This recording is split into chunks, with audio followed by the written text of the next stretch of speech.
Here's our third example in section 3.4, and here we're going to switch it up a little bit. We're not looking at an object in motion for this one. We're looking at internet usage. So the number of worldwide internet users measured in millions of people between 1995 and 2010 can be reasonably approximated by the function p of t, so that's people changing as a function of time.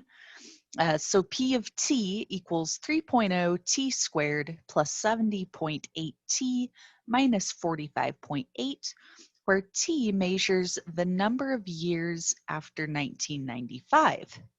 Okay, so functions like this, you can come up with these by looking at different data points.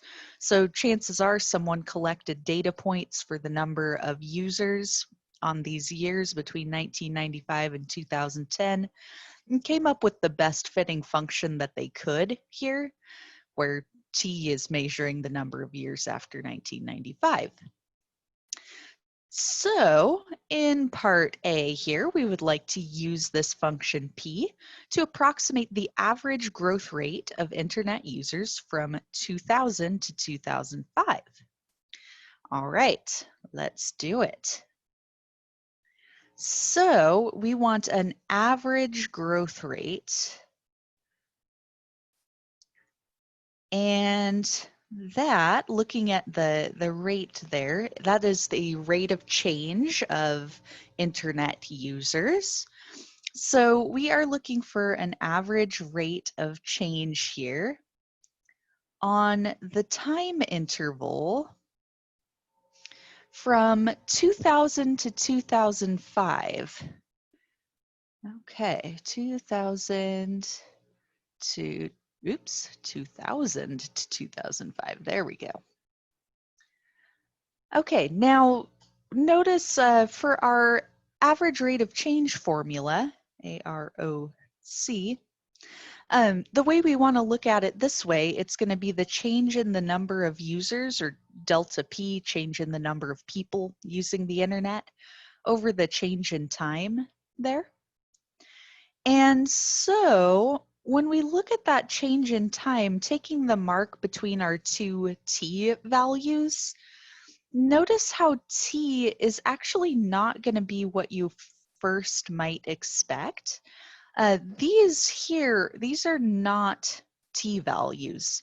T is not equal to 2000 or 2005, because notice t measures the number of years after 1995. Sometimes problems will set up their variables in this way, and it's a little bit sneaky, but you got to keep an eye out for that.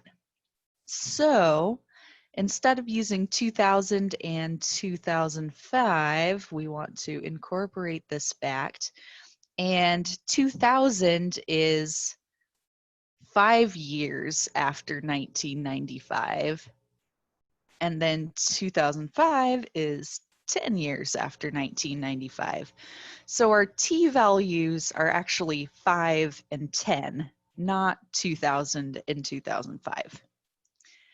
Okay, so to set up our average rate of change formula, that's, slope of a secant line, we would take p of 10 minus p of 5 over 10 minus 5. All right. And so the denominator is 5, certainly. And then for the numerator, you would just need to plug in those two t values, plug them into the function that we're using here. P of t equals 3.0 t squared plus 70.8 t minus 45.8. Definitely feel free to use your calculator for that. I came up with 962.2 and 383.2 for those values. Okay, which would be 579 divided by 5. And so our average growth rate here, average growth rate would be 579 divided by 5. That would be about 115.8. Let's just round that off to a nice whole number. Approximately 116. And let's check the units on this. Okay, so units here. Okay, units for P in the numerator are millions of people. Okay, so millions of people there. And time T is measured in number of years. So millions of people over years. And so our growth rate is approximately 116 million people per year. Okay, because we want to include accurate units on this. The most common mistake to make on the units there is to forget that this is million people per year. Sometimes folks will just say like, oh, it's about 116 people per year. But that would be a big understatement when it's actually 116 million people per year. And the fact that that's positive means that on this time interval, the rate of internet usage is increasing, which definitely makes sense if we think about that period in time, which, yes, probably all of us were alive by that point. I don't think anybody in this class is less than 15 years old, but I've got to keep an eye on that for future semesters. Okay. So yeah, there's our average. And now in part B, we want to find an instantaneous growth rate. What was the instantaneous growth of the internet in 2006? So this is instantaneous growth rate in 2006. So let's go ahead and get our t value for that. We'll need that. Okay, so t is number of years after 1995, so that would be t equals 11 years after 1995. Okay. Now, instantaneous growth rate, we know that is going to be a derivative. That's one of the main points of this section. Instantaneous growth, you got to use derivative for that. And so we are going to take p prime of t. Let me copy down p of t down here, just so we have it for reference. Okay, p of t is 3.0 t squared plus 70.8 t minus 45.8, right? Great. Okay, so there's our function, original function, and now we need the derivative p prime of t. Thankfully, that's just going to be a nice power rule going on here. So we'll bring down the 2 as a multiplier.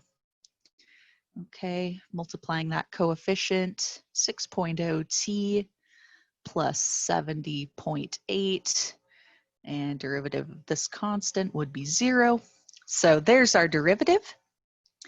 And now that we have that, that'll make it nice and quick for us to find the instantaneous growth rate when t equals 11.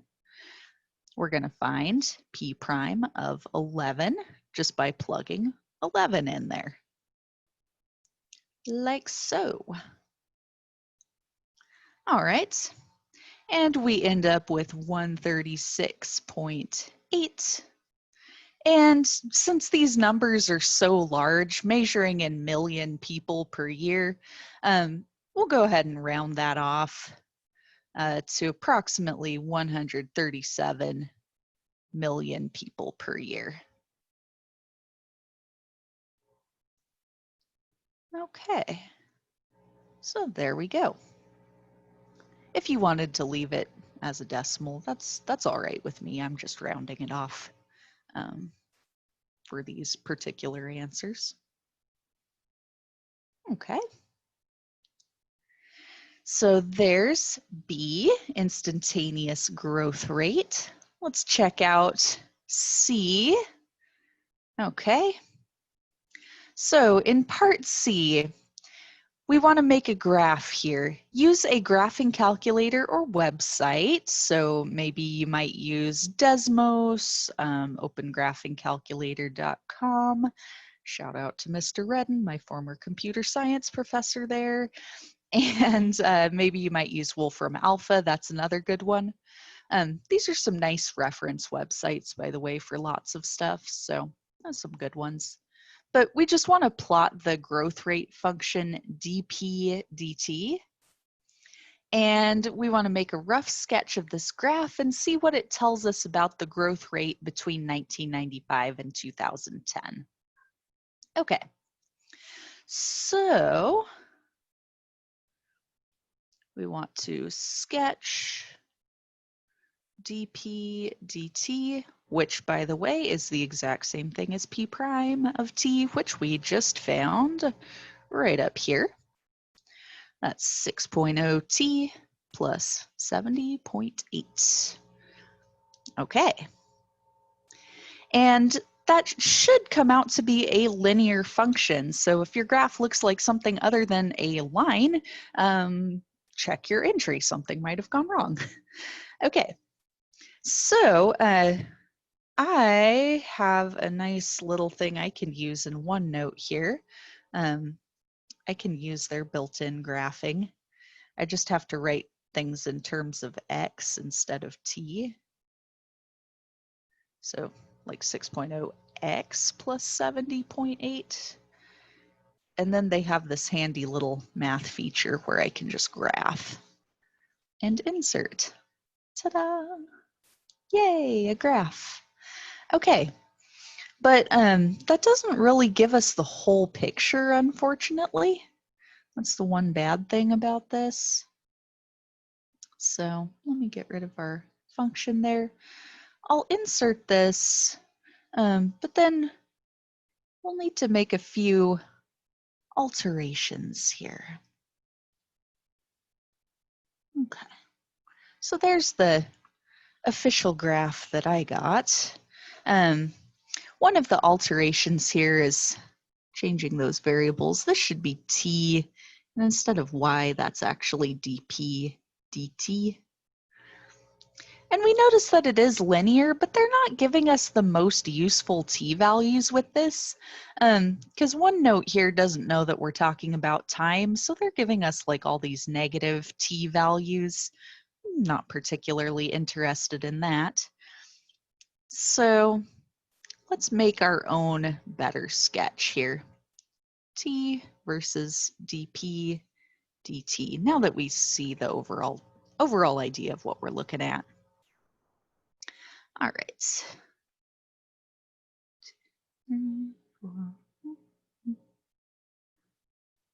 Okay. I'm going to make a nice little kind of zigzag here in the dp dt axis, showing that this is not necessarily to scale. That way I can put our intercept at a nice convenient spot. 70.8 is our vertical intercept there. So we have a point right there. And then as t progresses here, moving from t equals 0 to 1, we would add 6 to that. So this would be like 76.8 right there. And then, you know, you'd keep adding more and more values progressing onward. Okay. And you'd end up getting a line, something like this. We'll say that's a nice slope of 6 there. Okay. Dot, dot, dot, dot, dot, dot. All right. So there's a sketch of a little bit more what we're looking for. We don't really care as much about the negative values of t. We care about the positive values and what's going on from our intercept onward. And so the other thing we were asked to do, other than making a rough sketch of the graph, that's what we just did. What does the graph tell you about the growth rate between 1995 and 2010? Okay, so this is the growth rate function. And we can see that the growth is always positive. Okay. Growth rate is always positive. Okay. And we can also see that the growth rate is only getting larger. So the growth rate is just increasing. Growth rate is increasing over those years from 1995 to 2010. All right. So yeah, if the growth rate was decreasing, we might see go up and then come back down at some point if people stopped increasing their usage of the internet. Or if growth rate somehow went negative, that would mean that less people were using the internet, like we start losing users, and that doesn't sound accurate. So these two things seem fitting with the time period that we're looking at. Okay, so there's part C. We've got one more, I think, up here. Okay, we're going to assume that this function P of t can be extended beyond the year 2010. What is the predicted number of internet users this year in 2020? Okay, so one thing worth noting here is that this is an assumption. This is a kind of a big ask sometimes. These functions, or this function here at least, is developed for a specific time period based on the data from that time period, and you cannot always extend a function beyond that time period and have it be accurate still. People's usage habits of the internet, I would imagine, have definitely changed since 2010, just based on all the new services, new methods of access that we have now, the decreasing cost of laptops and things like that. More developing countries are getting internet, so this function very well may not fit anymore. And to get a better fitting function, you would just have to look at more recent data. But for part D, we're just going to assume that the one that we have here, this given function, is actually still accurate enough to predict the number of internet users this year. So this is definitely an estimate, but let's see what this particular function gives us. Okay, and again, so we don't have to scroll up, I'm going to copy P of t down here. 3.0 t squared plus 70.8 t minus 45.8. And now this year, it is 2020 in all its glory. Oh man, okay. So we need our t value for this year. So since 1995, my goodness, it has been 25 years. Wow. Does that make anyone feel old? Makes me feel a tiny bit old. Okay. So it's been 25 years since 1995, so we are going to be looking at P of 25. And plug it on in to our function. 3.0 times 25 squared plus 70.8 times 25. And notice that I knew to use the original function P of t instead of our growth rate function or anything having to do with rates. We didn't use P prime. because this part of the problem didn't ask anything about rates. It's just number of users, which is the original function, what the original is calculating. So it's not the growth rate of users or the acceleration of the growth rate of users or anything like that. We're not working with a derivative at all here. Just number of users is the original function. Okay, so we plug that into P of t, and you should get something along the lines of 3,599.2-ish, okay? And notice that that is still in the original units of millions of users. Okay. Which, since that is so large, it's let's say 3,600 million. That is a lot. We can actually bump this over into the next category up, next level of magnitude here. This is 3.5992 billion users if you move that decimal point. So for our final answer, I'd probably say something along the lines of about 3.6 billion people are on the internet, which is a massive number of people.